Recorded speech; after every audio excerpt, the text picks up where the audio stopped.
Varicose veins కి సరైన చికిత్స కోసం సంప్రదించండి ఎవిస్ హాస్పిటల్. రమగారు నమస్తే. నమస్తే జయ. రమగారు, చాలా బాధ అనిపించింది, దుఃఖం వస్తుంది, లేదా బాగా సంతోషం అనిపించింది. భగవంతుడితో మనం పంచుకోవచ్చా? ఎలా?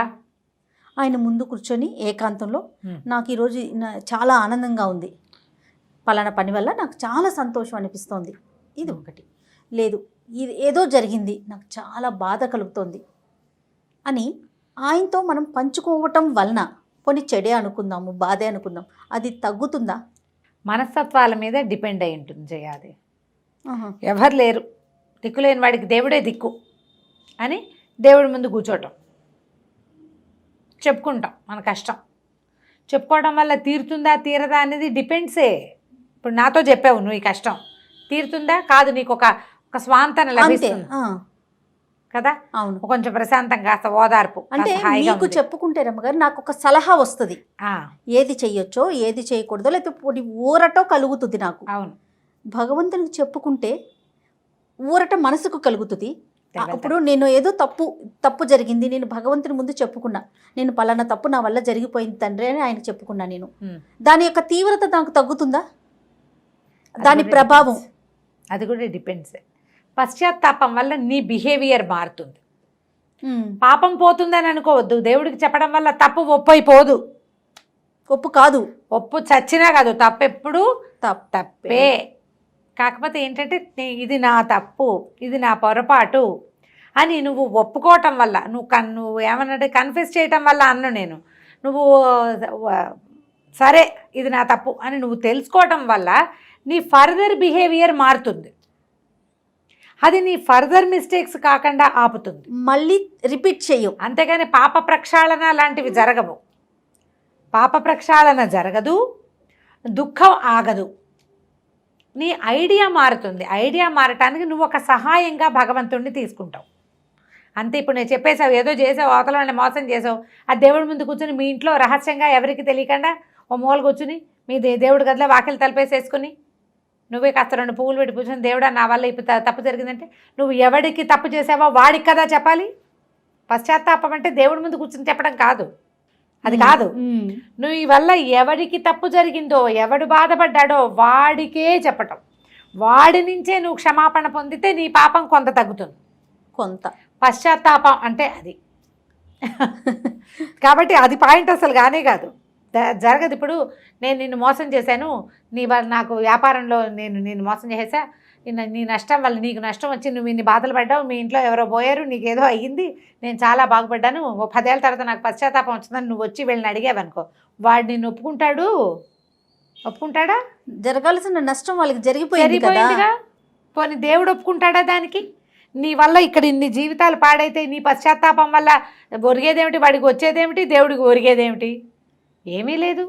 నువ్వు పశ్చాత్తాపం ఫీల్ అయినా నీకు వచ్చేది కూడా ఏముండదు, నీ మైండ్ సెట్ ఏం మారదు.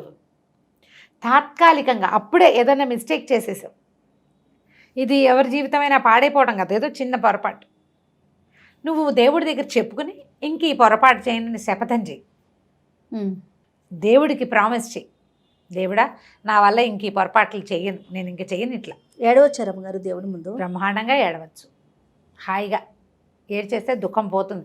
మనం కూడా ఒక వీడియోలో చెప్పాం. నిజంగా జయ, దేవుడి దగ్గర కూర్చుంటాం, ఏవో స్తోత్రమో శ్లోకం చదువుకుంటాం, అన్నీ గుర్తొస్తుంటే ఏడుపు వస్తుంటుంది, ఏడిస్తే బరువు తీరిపోతుంది, లోపల ఉన్న బరువు తీరుతుంది. మెల్లిగా నీకు దుఃఖభారం తీరాక నువ్వు సరిగ్గా ఆలోచించగలుగుతావు. దేవుడే వచ్చి నీకు ప్రత్యక్షంగా సినిమాటిక్గా ఫోటోలోంచి పువ్వులు పడ్డాలు అవి జరగవమ్మా, ఆ భ్రమల్లో ఉండకండి, అలా జరగదు. కానీ నీ మైండ్ సెట్ మారుతుంది, నీకు ఒక పాజిటివ్ సైన్ ఎక్కడి నుంచైనా లభిస్తుంది. తప్పుని కూడా కన్ఫెస్ చేయటం వల్ల, దేవుడి దగ్గర చెప్పుకోవటం వల్ల పాపం పోతుందని భావించదు. అసలు అది లేదు, మన ధర్మంలో లేదు, అది మన హిందూ ధర్మంలో లేదు, అలా లేదు. పాప ప్రక్షాళన జరగదు. నువ్వు ఇక ముందు ఫర్దర్గా తప్పులు చేయకుండా ఉండడానికి కానీ ఒకటి, తర్వాత నీ ఆలోచన విధానం మార్చుకుంటేనే కుదురుతుంది. అది చెప్పేస్తే పోతుందని అనుకోవద్దు, చేసిన పాపం చెప్తే పోతుంది అనేది మామూలు మాటమ్మా, పోదు. నీకు చెబితే ఫర్దర్గా నువ్వు చేయకుండా ఉంటావు, పెరగకుండా ఉంటుంది ఆ పాపాల సంఖ్య, పాపాలకు చిట్టా పెరగదు. పోతుంది అన్న మాట లేదు. నువ్వు ఎవరికి పాపం చేసావో వాడికి చెప్తే బాగా పోతుంది, తగ్గుతుంది మన పాప, బాగా తగ్గిపోతుంది, బాగా తగ్గిపోతుంది. వాడు నిన్ను యాక్సెప్ట్ చేసే క్షమాపణ చెప్పావు, వాడు యాక్సెప్ట్ చేయాలి. ఇప్పుడు నువ్వు భగవంతుడి ముందు క్షమాపణ చెప్పు, ఆయన చూస్తూ ఉంటాడు చిద్విలాసంగా, ఏమంటాడు? ఆయన ఏమండు? అదే నువ్వు ఎవరిని మోసం చేసావో, ఎవరిని తిట్టావో, ఎవరి గురించి చెడుగా చెప్పావో, కాదు ఎవరి మీద చెడు ప్రచారం చేసావో, మనం బోడి క్షమాపణలు ఆయనకి ఎందుకు అక్కర్లేదు. నువ్వు నీ వల్ల నష్టపోయిన వ్యక్తి కనుక నిన్ను క్షమిస్తే, అతనికి నువ్వు ఫర్దర్గా ఏదైనా సహాయం చేయగలిగితే అప్పుడు పాప ప్రక్షాళన వ్యవహారం. ఇప్పుడు వాళ్ళ బాధని మనం తగ్గించగలిగితే కొంచెం కొంచెం బెటర్గా ఉంటుంది. కొద్దిగా ఒకరిని గుద్దేసావు బండి మీద, తప్పు, పాపం, కాలు విరిగింది, పాప వాడి వెళ్ళి ఉద్యోగంలో చేరాల్సింది, నువ్వే తీసుకెళ్ళి హాస్పిటల్లో చేర్పించు, నువ్వే వాళ్ళకి సహాయం చేయి, బాబు ఈ ఉద్యోగం పోతే పోయింది, ఇంకోటి చేస్తాను నేను అని చెప్పు. ఈ గుద్దేసిన పాపం తగ్గిపోతుంది, వాడి రక్తం చిందించిన పాపం నీకు కొంత తగ్గుతుంది, 90% తగ్గిపోతుంది, ఓ 10% ఉంటుంది. అది నీ నిర్లక్ష్యం వల్ల, నీ చూసుకోవటం వల్ల, నీ తాగుబోతానం వల్ల, ఏవో వేటి వల్ల అనుకో, ఆ పడాల్సిన చిన్న శిక్ష నువ్వు పడాల్సే వస్తావు, పెద్ద శిక్ష పడదు. అంతే తప్ప ఒక గుళ్ళోకి వెళ్ళిపోయో మన ఇంట్లో ఉన్న దేవుడి ముందు కూర్చొని అయినా క్షమించు నేను గుద్దేశాను అంటే ఏమీ లాభం లేదు. అసలు అది పాయింటే కాదు చేయ, దాని మీద ఆలోచించుకోండి. భగవంతుడి ముందు ఏడవచ్చ, మనకి దుఃఖం చెప్పుకోరానిది, ఎవ్వరికీ చెప్పుకోలేనిది, ఏం చేయాలో తెలియంది. ఆ బరువు దిగాలంటే దేవుడి మీద నీకున్న నమ్మకాన్ని బట్టి, నువ్వు భగవంతుడి మీద ఎంత విశ్వాసాన్ని కలిగి ఉంటావు అనే దాన్ని బట్టి నువ్వు ఎంత ఏడుస్తావు అనేది డిపెండ్ అవుతుంది. నేను చెప్తుంటానా, కొన్ని గుళ్ళలోకి వెళ్తే ఊరికే ఏడుపు వస్తుంది. అవునవును. కొన్ని స్తోత్రాలు చదువుతున్నప్పుడు కూడా అంతే. నేను ముకుందమాల రోజు చదివే ముకుందమాల కొన్ని శ్లోకాల దగ్గరకు వచ్చేసరికి ఆటోమేటిక్గా దుఃఖము కళ్ళలో నీళ్లు వస్తాయి నాకు. భగవంతుడు ఎంత దయామయుడు, ఎలాంటి అవకాశం ఇస్తాడు మనకి అని అది అర్థమైతే వస్తుంది అంతే. ఏ రామాయణమో భాగవతమో చదువుకుంటారు, చదివేటప్పుడు మధ్యలో ఏవో కొన్ని ఘట్టాల్లో దుఃఖం వస్తుంది, సహజం. భగవంతుడి దగ్గర ఆ రకమైన అంత తాదాత్మ్యత ఉండటం ఉన్నప్పుడు ఏడుస్తాం దేవుడి ముందు. అంతేగాని ఇప్పుడు నేను చెప్పాను దేవుడి దగ్గర ఏడ్చేసే చేయి అని, నీకు ఏడుపు రావద్దు. సలహా చెప్తాను. అవునవును, సలహా చెప్తాను. ఇప్పుడు నువ్వు ఏదో చెప్పుకోవటం కాదు, దేవుడా నేను ఈ పొరపాటు చేస్తాను దేవుడి ముందు చెప్పాయి అంటే, నేను నిన్న చాలా తప్పులు చేశాను, అలా చేశాను, ఇలా చేశాను నోటితో చెప్తావు. ఏం ప్రయోజనం? దుఃఖం లోపల నుంచి, ఉద్వేగం నుంచి రావాలి కదా. అది నీ అంతటి నీకే. నేను సలహా చెప్తే కాదు, సలహా చెప్తే రాదు.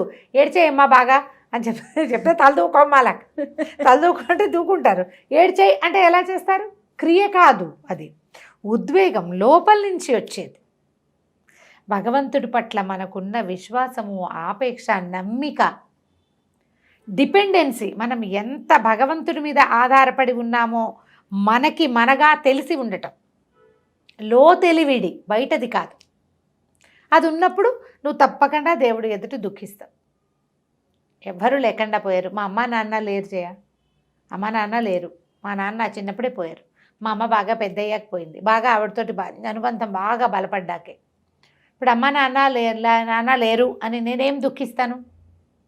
నాకేం అలాంటి దుఃఖాలు రావు. కాకపోతే ఎవరైనా నాకు చెప్తుంటారు వస్తువులు, నాన్న తెచ్చారు, నాన్న కొనుక్కొచ్చారంటే ఒక చిన్న ఉసూరు అనిపిస్తుంది చేయాలి.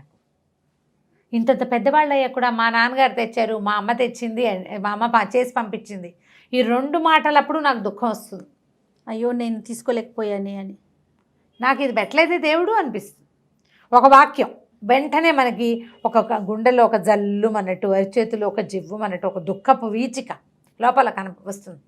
అప్పుడు పుట్టలేదు మనం దానికి అని 2వ సెంటెన్స్ బ్రెయిన్లో పుడుతుంది.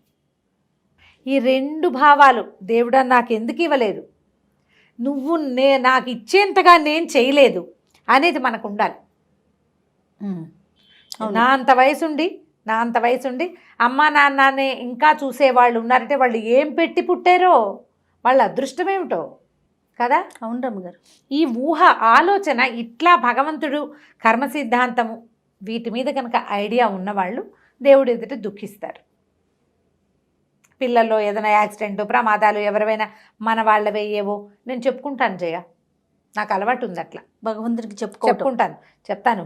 ఏదైనా ఒక స్తోత్రం పిల్లలకి మంచిది అనేది చదివితే మా ఇంట్లో వరుసగా లిస్టు పిల్లలంతా, నా ఒక పిల్లలే కాదు పైనుంచి అందరి పేర్లు, నాతో పరిచయం ఉన్న వాళ్ళు, నాతో మాట్లాడిన వాళ్ళు, వాళ్ళ ఇబ్బందులు నాకు చెప్పిన వాళ్ళు, నేను ఎవరితోటి స్నేహంగా ఉంటాను లేదా ఎవరు నాతో ఆపేక్షగా ఉండాలనుకుంటారో మొత్తం అందరినీ ఒక్కసారి విజువలైజ్ చేసుకుంటాను. ప్రతిరోజు చేస్తా అది నేను. వీళ్ళలో ఎవరికైనా ఇబ్బంది ఉందనుకో, ఫలానా ఒక పిల్లకో ఓ పిల్లాడికో వాడికి ఉద్యోగం రాలేదు, వాడు ఏదో కష్టపడుతున్నాడు, ఏదో చదువుకు వెళ్ళాడు, అక్కడ ఏదో ఇరుక్కుపోయాడు, ఓ పిల్లకి అనారోగ్యం, ఇంకో పిల్లకి పిల్లలు పుట్టలేదు, పెళ్లి కాలేదు, వాళ్ళని తలుచుకుంటాను. వాళ్ళు చాలా కష్టంలో ఉంటే అప్పుడు కాస్త దుఃఖం వస్తుంది, అయ్యో వాళ్ళని సరిచెయ్యి అని చెప్తా.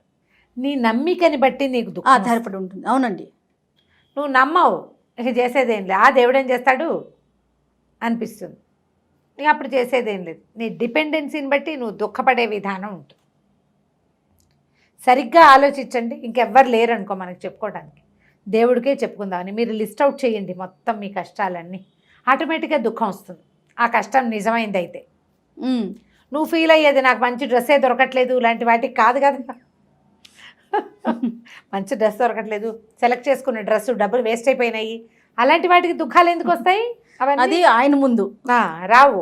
నిజమైన కష్టం చెప్పుకుని చూడండి, ఒక్కసారి ఏడిస్తే చాలా బరువు తీరిపోతుందని తెలుస్తుంది. అలాగని నువ్వు చేసిన తప్పు ప్రక్షాళన అయిపోయిందని మాత్రం భావించద్దు.